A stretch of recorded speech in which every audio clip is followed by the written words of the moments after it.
It was just pure bliss. And I knew immediately that it was source energy. You're not in the universe is in you. That would make a good bumper sticker, huh? We know from science that our bodies and everything on this planet are made from a dying star, but what I'm talking about is source energy. Ancient Indian philosophers have talked about this for a long time, but my first introduction to it was from a book by Neale Donald Walsch called Conversations with God, which I highly recommend. It explains spiritual concepts in easy to understand language. The basic idea is that Source or God is not some guy up in the sky keeping track of everything we did wrong. I'm pretty sure it's Santa that has the naughty and nice list. Source is not like that. Source is pure unconditional love energy.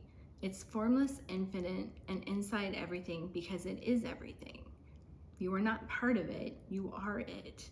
If Source is the ocean, you are a wave, but you are still connected. You still have access to everything the ocean is.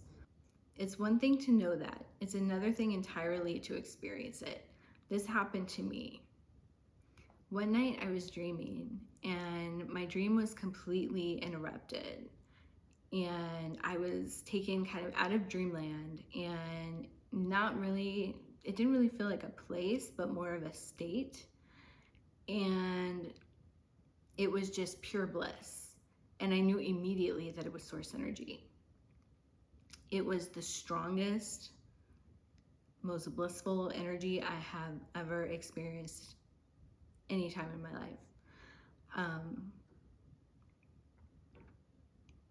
You couldn't think in that energy. All I could think was more please, more please. That's it.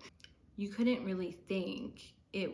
All sense of need or lack just disappeared. It was just pure presence. After that, I realized that no negativity can exist in that space. I mean, think about it logically. You're at the peak of pleasure. You just want it to keep going, right? You're not going to say, well, hold on a minute, let me go think of something devious I can do. Or, you know what I mean? It just, negative energy, it cannot exist in that space. And I told my mom that she's Catholic and believes in hell and demons and all of it.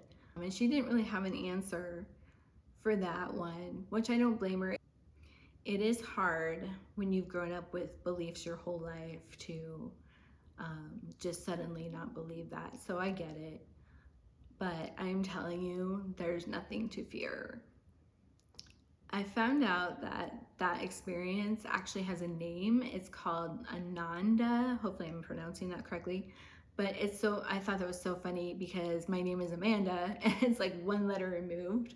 So it's interesting, the name Amanda means loved, and that has Latin roots, so they're closely related. But that's what source energy is. I had a related experience when I had my Kundalini awakening.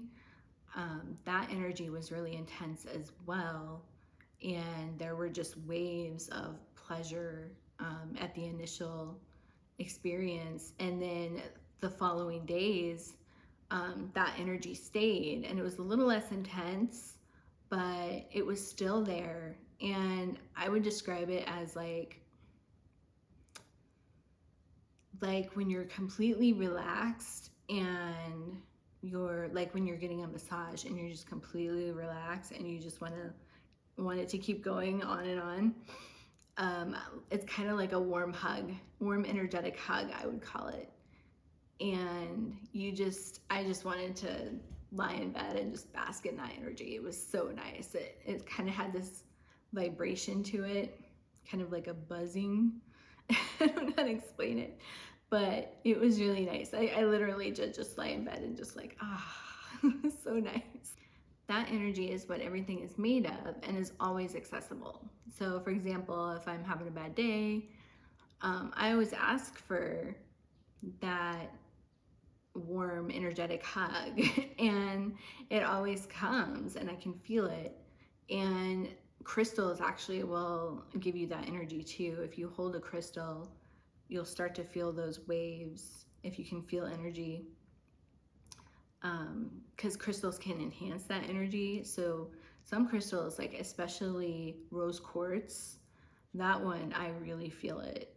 So if I'm ever like needing that energetic hug, I pick up a rose quartz and I'm like, okay, let's do this. If source is what we're made of, then there's no reason for God or source or whatever you want to call it to be sitting there judging you. I mean, that idea just doesn't hold up anymore.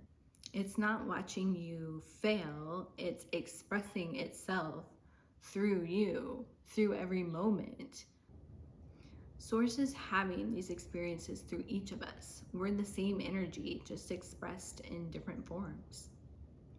This means your darkness isn't a problem. You can't know cold without hot. You can't know love without its absence or fear. The contrast isn't the punishment, it's the whole point. Source isn't in us the way furniture is in a room. Source is the room. Source is everything in the room, the furniture, the air, and there's no ceiling, no walls, no floor. It's infinite. There's no container and no contain, just one thing expressing itself in every direction all at once.